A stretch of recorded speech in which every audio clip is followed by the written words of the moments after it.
Isang marangyang eroplano ang lumilipad ng mataas sa kalangitan. Mukhang naghihintay tayo ng kwento tungkol sa tunay na marangyang buhay. Narito si Liv, ang super yaman na golden girl. Mahilig siya sa lahat ng makintab, mahal at napakagandang parang panghare. Anito naman si Molly, isang mayamang silver girl. Ang kanyang estilo ay napaka-cool, fashionable, nagniningning at napakaganda. Ngayon, gagawin ni na Liv at Molly ang kanilang mga maleta na maging marangyang mini rooms. Tingnan natin kung aling estilo ang magiging mas cool, ginto or pila. Ako bang moroe? O sa ito ko ay magiging ginto o maliwanag at napakaluho. Dapat magmukhang napakaganda ng lahat. Bukas na ang gintong maleta at sa loob may maliit na manikang Liv na nagpipinta ng mga dingding ng ginto. Agad na nagiging maliwanag at marangya ang hitsura ng kwarto.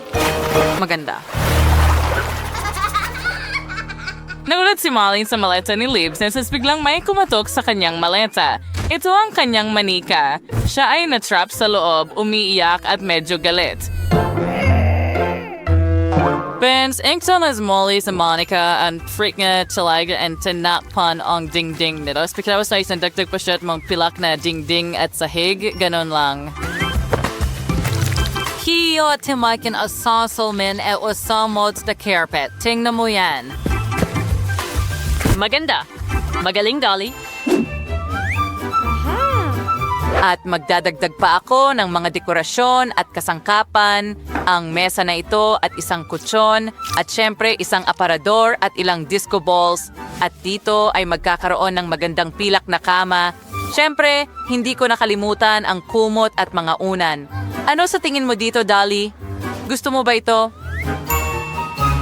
Sinitingnan ni Liv ang maleta ni Molly na may gulat at agad na gustong gumawa ng kagandahan. Inayos niya ang mesa, inilagay ang carpet at maingat na tinakpan ang kama ng kumot. Oo, gusto ko na yan. Magdadagdag ako ng malalambot na unan at mga pink na painting ng leopardo.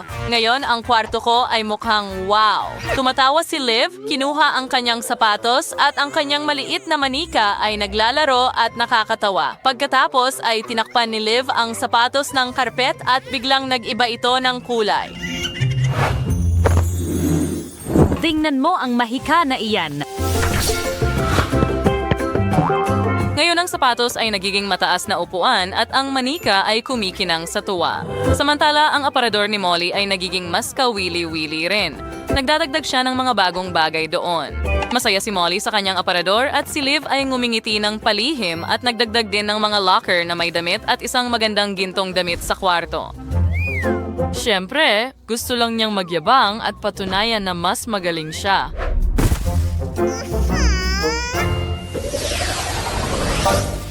Ngayon gusto ni Molly na gawing mas maganda pa ang kanyang pilak na silid. Naglalagay siya ng mga bagong detalye at nagiging mas komportable ang lahat sa loob. Oo, kumikinang ng mga paru-paro, isang halaman, at isang cute na dekorasyon ang lumitaw. Tingnan ang mga bagay na ito sa mga dingding. Hindi ba ito kahanga-hanga? Masaya ang silver doll na makita kung gaano kaganda ang kanyang kwarto. Pero nagpa siya si Molly na lampasan pa ito at naglagay ng maliit na fireplace sa kwarto. Mukhang napakaganda at sobrang marangya. Oh, hindi! Tingnan mo yan! Apoy yan! Hindi maaari! Biglang lumakas ang apoy! Sa una, natakot ang manika ni Molly. At pagkatapos ay napagtanto ni Molly mismo na may totoong sunog sa loob ng kwarto. At tingnan mo ang sorpresa na yan! Ang manika ni Liv ang nagligtas sa araw. Wow, astig! Ligtas ang silid ni Silver. Samantala, ginagawang mas astig ni Liv ang kanyang gintong silid. Lahat sa paligid ay kumikinang, kumikislap at mukhang napakayaman. Kumuha si Liv ng martilyo at gumawa ng bagong gintong estatwa. Wow! May sarili ng gintong dekorasyon ang kanyang silid ngayon. Tingnan mo yon. Pagnaos ay nawad si The Liv na magmagaran ingay sa system records. Siya nang kasanyo ang kortina and because na ang kanyang manika ay kalmadong naliligo sa bathtub.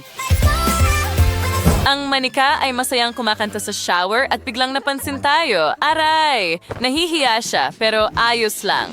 Tumawa si Molly at nagpatuloy sa pagdekorasyon ng banyo. Naglagay siya ng mga pilak na bagay at nagdagdag ng mga bagong detalye. Pero bigla niyang naamoy ang kakaibang amoy. Oh, ano ang amoy na yon? Ay, hindi. Masama ang pakiramdam niya at si Liv ay tumatawa lang. Tinitingnan ni Liv ang kanyang maleta at nagtataka kung ano pa ang kulang. Gusto kong magdagdag ng talagang cool na bagay. Gusto ng kanyang manika ng pool. Agad na kinuha ni Liv ang isang bote ng tubig at nagsimulang magbuhos ng tubig sa maleta mula sa magandang gintong bote na ito. Ngunit masyadong kaunti ang tubig. Oo, halos walang laman pa rin ang pool. Nakasimangot si Liv at binigyan siya ni Molly ng sibuyas. Ang sibuyas ay sobrang amoy na agad na iyak si Liv. At nagsimula ng umulan para sa manika. Siyempre, ang ulan na ito ay nagpuno sa pool at ang manika, siyempre, ay may payong. Tingnan mo, napuno ng luha ni Liv ang pool.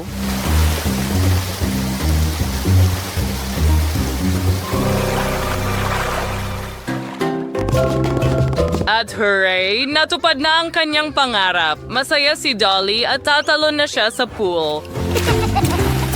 Yay! Nag-i-enjoy siya sa paglangoy-langoy. Salamat, Molly. Heto na. Naku, sa tingin ko iiyak din ako. Oo, Molly. Walang makakatanggi sa sibuyas. Oh, sa tingin ko nagawa ko na. Oh, wow! Talaga? Gusto mo ng skate park? Just in the promo, kanang iwatchir ng rampa. Tingnan natin. Heto na. Lumitaw ang isang rampa sa pilak na maleta. Mukhang gumagawa si Molly ng totoong mini skate park para sa kanyang manika gamit ang 3D printer. Masayang gumugulong at mahusay na dumudulas ang pilak na manika sa rampa. Oh, tama yon. Ngayon, hindi ka lang pwedeng tumira sa kanyang kwarto, kundi mag-enjoy din sa pagsakay dito. Ang galing. Yay! Tingnan mo ang masaya niyang mukha. Nagiging napakaganda at makinang at sobrang uso ang kwarto. Oh, hindi lang masaya si Molly. Ito talaga ang pinaka-unique na bahay na nakita ko. Wow! Tingnan natin muli ang obra maestra na iyan.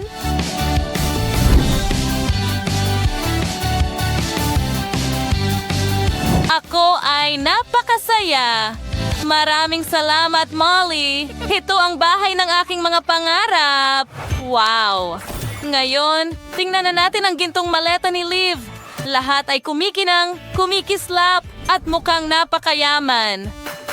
Ang manikang Liv ay lumalangoy sa pool at masaya na siya ngayon. Magaling, lahat ay naging maayos. Pero hindi ko makita ang manikang Liv. Nasaan siya? Oh, ayan siya. Nagkakawag sa pool. Sobrang saya. May ideya si Liv.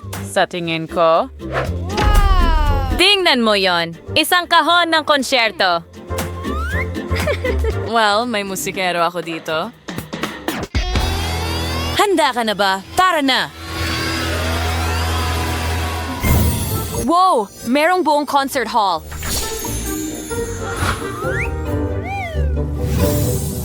Wow, ang ganda! Tingnan mo ang atmosfera at vibe. Yay! Mag-enjoy tayo. Masaya si Molly at si Liv din dahil ang musika ay nagbubuklod sa ating lahat.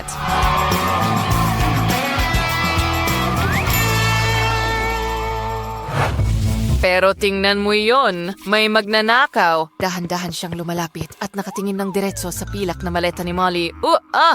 Kinuha ng magnanakaw ang pilak na maleta at sinusubukang hilahin ito palayo. Oh, ang kapal ng mukha. Pero may sorpresa na naghihintay sa kanya. Natakot ang magnanakaw kaya agad siyang nagsimulang sumigaw. Mukhang napakasamang ideya ang magnakaw ng maleta ng iba. Wow! Ang laki ng mga dollhouse na ito. Mahilig si Bella sa ginto at si Susan naman sa pilak. Magaling!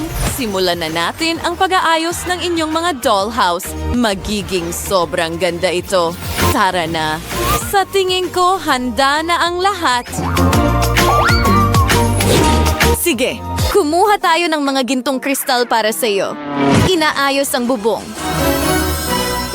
At isang cute na bahay ibon sa itaas. Magaling. Wow! Ito ay kamangha-mangha. Dinidekorasyon ang natitira. Napakaluho. Wow! Susan, ano ang naisip mo? At mayroon akong kahanga-hangang bubong. Tingnan mo ang mga pilak na baras. Ngayon, kailangan nating mag-install ng isang weather vane, maganda, at isang bintana. Naglalagay ng ilang bulaklak. Maganda! Tapos na ako sa unang gawain. Ang galing. Oh, ano yan na nakakasilaw? Nakalimutan ko! Kabayo ito ng Barbie ko! Ang ganda! Wow! Tingnan mo iyon. Gustong-gusto ng manika ko ang kanyang kabayo. Kailangan talaga natin ng bakod. Oops! Naghalo ito.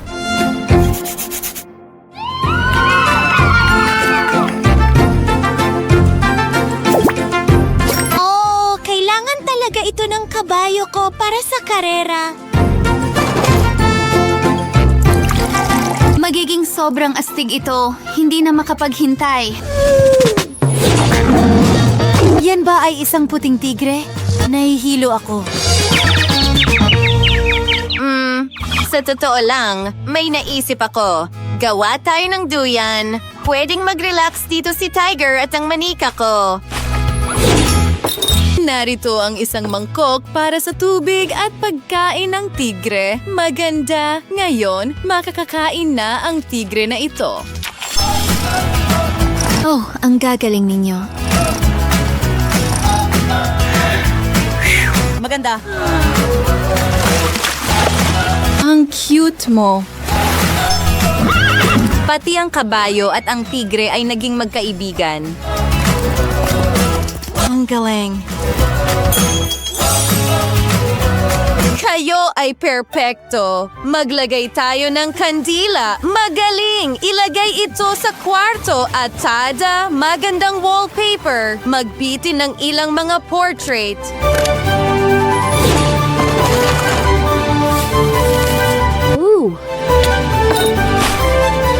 Kailangan talaga natin ng kape sa bahay na ito. At ano ito? Isang higanteng makeup set. Kailangan natin ito. Gagamba, kunin mo ito. Oh, kailangan ko ang mga kortinang ito. At narito ang isang lugar kung saan maaari mong ayusin ang iyong buhok. Well, ang manika ko ay may dala ng mga regalo. Buksan natin ang kahon na ito. Wow! Kailangan talaga natin ng lugar para sa dekorasyon. Ang ganda. Tingnan mo ang mga alahas na yon.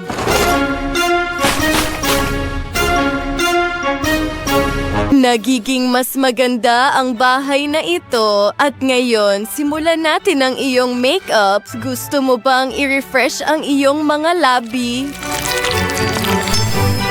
Pwede ka talagang uminom ng kape na may candy dito. At pagkatapos, pumili ng alahas para sa araw. Pwede mo ring ayusin ang iyong buhok. Ang ganda mo.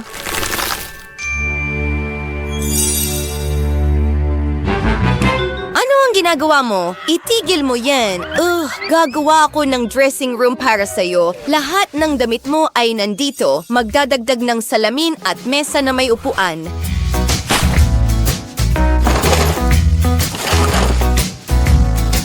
Magkakaroon ka ng paggawaan ng pananahi dito. Kailangan din natin ng karpet. Ngayon, ilang asul na tela. Magiging maganda itong mga kurtina. Wow, tingnan mo yan. At ngayon, ang iyong silid-bihisan. Maaari kang pumili ng mga damit. Oh, tingnan mo yan. Pati gumawa ng mga video. Maganda! Bella, nakita mo ba yon? Ang ganda ng panlasa sa fashion ng manika ko. Ito ay kamangha-mangha. Aba,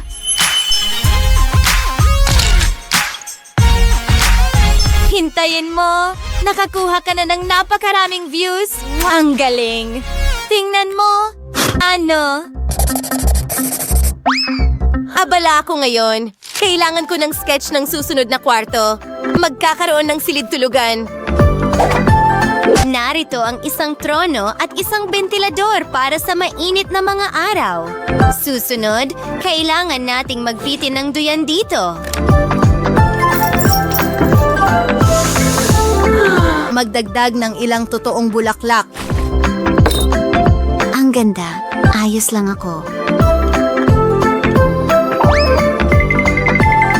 Ngayon, ang manika ko ay may lugar para magpahinga. Siguradong gusto niya ito. Tingnan mo, sinusubukan niya ang lahat ng ginawa ko para sa kanya. Maganda. Oh, ano ito? Isang helicopter? Ano ang ginagawa nito dito? Huwag pansinin. Ito ang helicopter ng manika ko. Magaling siyang lumipad. At ngayon, gagawa tayo ng ilang pangkwarto. Magkakaroon ng silid tulugan dito at ngayon ang trick. Voila!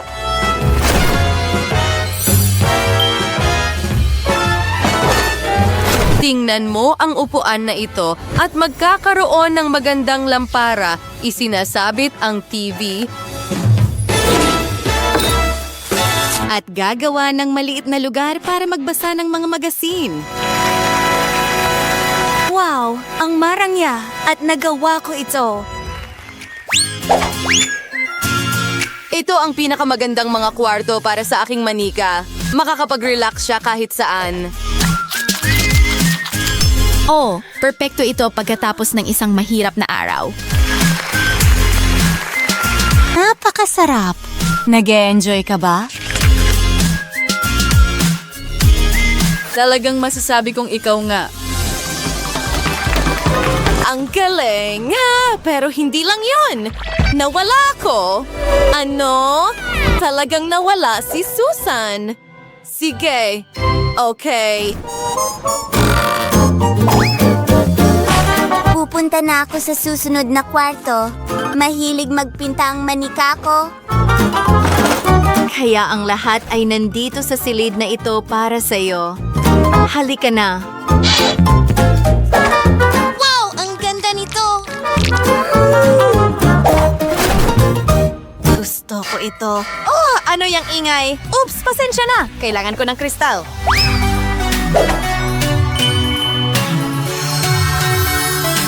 Oo, nagdadagdag ng ilang unan. Ang ganda talaga nito. Bella, nagawa natin ito. Bakit mo ako sinaktan ng sobrang lakas?